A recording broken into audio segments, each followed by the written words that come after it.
The inhumane treatment says a lot. That indeed they're resisting their enslavement, that like any other human being whose rights and opportunities are being taken away, that they're going to resist and fight back. Burning down barns was something that occurred regularly and increased during harvest time when the workload was heaviest. Poisoning could not be caught readily, and it was often something that was feared by whites even when it didn't exist.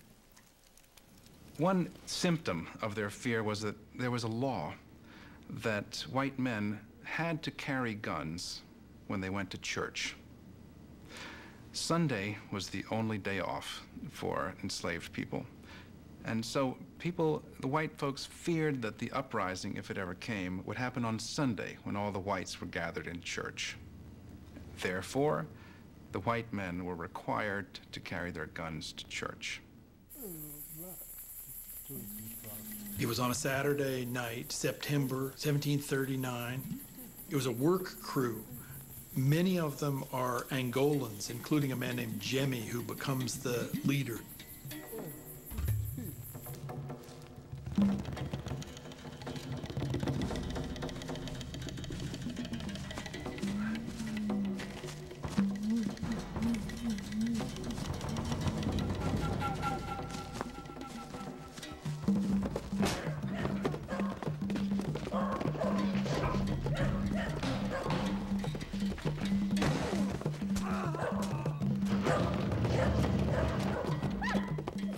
The fated Sunday finally came on the Stono River, southwest of Charleston.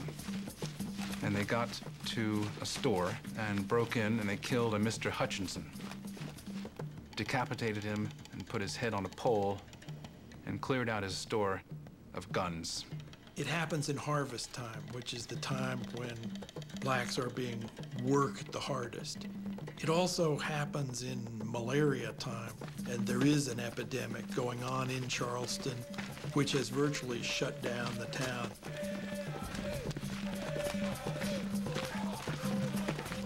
They must have realized that they couldn't possibly take over the area and drive out the Europeans. But they did recognize the possibility that if they took common action as soldiers, they might be able to escape. The governor of Florida had already issued a decree that any African who was a slave who made it to Florida would be free, and there was indeed a colony there of ex-slaves. There is this African manned fortification, and when the Stono Rebellion breaks out, it becomes clear that what these people are trying to do is to reach Fort Mose.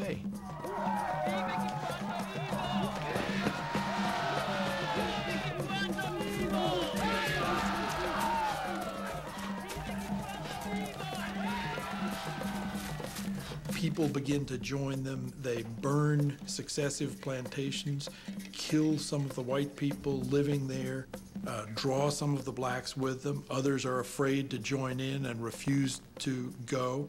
But unfortunately for them, they meet the lieutenant governor riding north.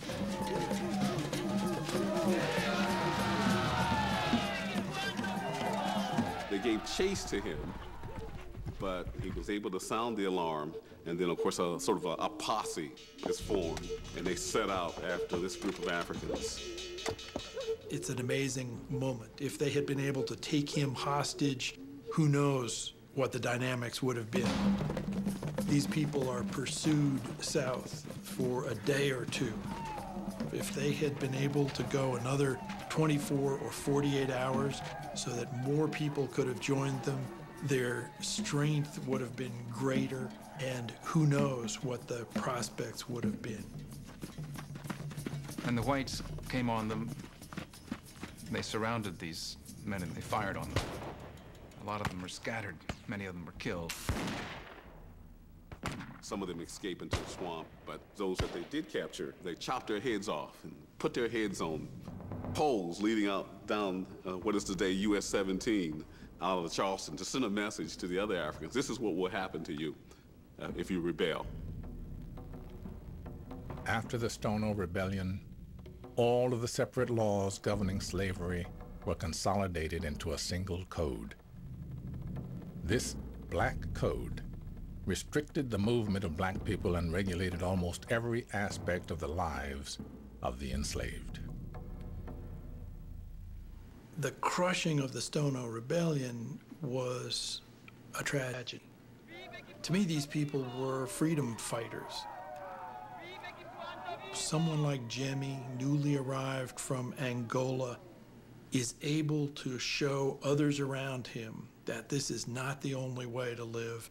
This can change. It may not change this time, but it will change in the future.